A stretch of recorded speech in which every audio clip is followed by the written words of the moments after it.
मणि मकान की छत पे जो मैं दाना पानी डालते पक्षियों को, इनका उपदेश बताओ। जय माँ भैरवी, जय माँ घोड़ा काली। आप सभी का मेरे यूट्यूब चैनल में स्वागत है। प्रश्न तो आपने बहुत अच्छा किया है, क्योंकि हम आजकल देख रहे हैं सभी घरों पर बहुत सारे लोग हैं जो चिड़िया है, कौवे है, कबूतर, इन सभी के लिए दाना पानी डालते हैं। कुछ अपने ग्रहों को शांत करने के लिए डालते हैं और कुछ लोग पितरों की शांति के लिए भी डालते हैं। तो कभी कभी ऐसा होता है कि कई घरों में हम देखते हैं कि कोई अल्प आयु में चले गया, कोई अकाल मृत्यु में चले गया, या किसी के एक्सीडेंट में, अन्य प्रकार से कम उम्र में मृत्यु हो जाती है। तो जब अकाल मृत्यु या कम उम्र में जिनका श्राद्ध कर्म इत्यादि ठीक से ना हुआ हो, तो वे लोग प्रेत योनि में चले जाते, वो प्रेत बन जाते। तो कभी कभी ऐसा होता है कि हम श्राद्ध के अलावा भी कई अन्य दिनों में हमारी छत पर हम कौवों के लिए रख देते हैं, कोई चावल रख रहा है, कोई रोटी रख रहा है। तो जो प्रेत बनते हैं, तो वो फिर कौवे और कबूतर के शरीर में आकर वो हमारी छत के ऊपर आकर खाते हैं।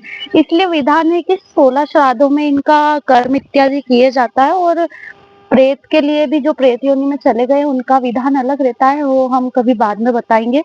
तो कभी कभी ऐसा होता है कि कौवे है, कबूतर है, चिड़िया है, ये पीपल और बरगद पे भी बैठते हैं। तो बरगद यानी कि बड़ बोलते हैं एक उसको, तो पीपल और बरगद पर बैठते हैं। किसी कारणवश वो पीपल और बरगद का बीज निगल जाते हैं। तो जब भी वो हमारे घर की छत पर आते हैं और दाना चुगते हैं, तो जब वो चुग रहे हैं तो निकाल भी देते हैं। तो वो निकालते हैं, वो जब वो बीट करते हैं तो बीट में वो पीपल और बड़ के जड़, वो बीज जो खाकर आए हैं, वो निकाल देते हैं। तो कई घरों पर हमें देखने के लिए मिलता है कि पानी की टंकी है या अन्य जगह है, किनारों पर पीपल और बड़ उग आती है। जो उगना निषेध है, हमारे शास्त्रों में कहा गया है कि पीपल और बड़ हमारे घर में, घर की छत पर नहीं होना चाहिए। तो जब पीपल और बड़ ये हमारी घर की छत पर उगाती है, अधिकतर हमें देखने को मिलता है कि पीपल ही उगाई है। तो वो इसी कारण से उगती है, क्योंकि खाया कौवे ने है, प्रेत ने खाया है, और जब वो पीपल उग आएगी तो उस घर में अशांति फैलना आरंभ हो जाएगी, ग्रह कलेश होंगे, बीमारियां फैलेगी। और जो घर का मुखिया होगा, वो तो बहुत कम ऐसे दिन होंगे जो शांति से चलेंगे, बाकी सारे दिन अशांति से ही फैले हुए रहेंगे। तो इस कारण कहा जाता है कि जब छत पर हमारे यहाँ कौवे है, चिड़िया है, कबूतर है, जब ये दाना पानी खा रहे हैं, तो खिलाइए, बाकायदा खिलाइए। इस चीज को जो लोग बोल रहे हैं कि मत खिलाइए, उनकी बातों में मत आइए, क्योंकि अभी भ्रांति फैली हुई है ऐसी कि बहुत सारे लोग अनेक अनेक बातें अभी नए नए ला रहे हैं। तो ये तो ठीक है, पर ठीक है, आया हुआ जीव भूखा ना जाए। जो लोग खिला रहे हो खिलाइए, लेकिन अपनी छत है और पानी की टंकी है, इनको ठीक ठीक तरीके से साफ कीजिए। और जब भी वो खा के जा रहे हैं, तो शाम के समय या सुबह के समय, जब भी आपको जैसा समय मिले, जैसा आपको ठीक लगे, अपनी घर के ऊपर से जब वो बीट करके जाते हैं, तो उसको क्लीन कीजिए, उसको प्रॉपर तरीके से साफ कर दीजिए।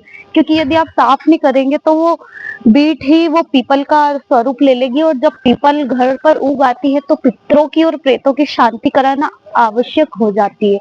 तो इसलिए आप सभी से मेरा निवेदन है कि जिसके भी घर पे पीपल उग रही है, उनको डायरेक्ट नहीं काटना है, उसको निकालने का तरीका भी है, विधि है, वो हम अगली वीडियो में आपको बताएंगे। लेकिन अभी के लिए बस यही है कि छत पे दाना पानी डाल रहे हैं, तो ये नए नए वीडियोस वगैरह अभी जो भ्रांति फैली हुई है, इनके चक्कर में आप दाना पानी बंद मत कीजिए। क्योंकि यदि आप दूसरों के चक्कर में दाना पानी बंद करेंगे तो और पाप लगेगा, क्योंकि जीव आस करके आता है और वो भूखा जाएगा तो ठीक नहीं रहेगा। तो बस यही है कि जिसकी भी छत पे वे चल रहा है, चलने दीजिए, लेकिन थोड़ा ध्यान दीजिए। अगर पीपल उगाई है तो उसको हटाने का तरीका भी हम अगली वीडियो में बताएंगे। पर अभी यही है कि जहाँ भी चूक रहे हैं, जहाँ पीपल नहीं उगी है, वहां तो अच्छी बात है, और जहाँ उग आई है वे लोग भी ध्यान दीजिए, पितरों की शांति के लिए श्राद्ध कर्म इत्यादि करते रहे। और जहाँ पर प्रेत दोष है, वहाँ का हम अगली वीडियो में शेयर करेंगे, क्या है क्या नहीं है, क्या करना है, सब कुछ हम बताएंगे। बाकी अभी के लिए हमारा यही निवेदन है कि छत पर यदि दाना पानी चुग रहे हैं, तो आप उसको प्रॉपर तरीके से क्लीन कीजिए, साफ रखिए छत को, और डेली उस बीट को वहां पर टिकने मत दीजिए, डेली उसको साफ कीजिए। वो अगली वीडियो में हम आपको विधि भी बताएंगे। तब तक के लिए जय माँ भैरवी, जय माँ घोड़ा काली।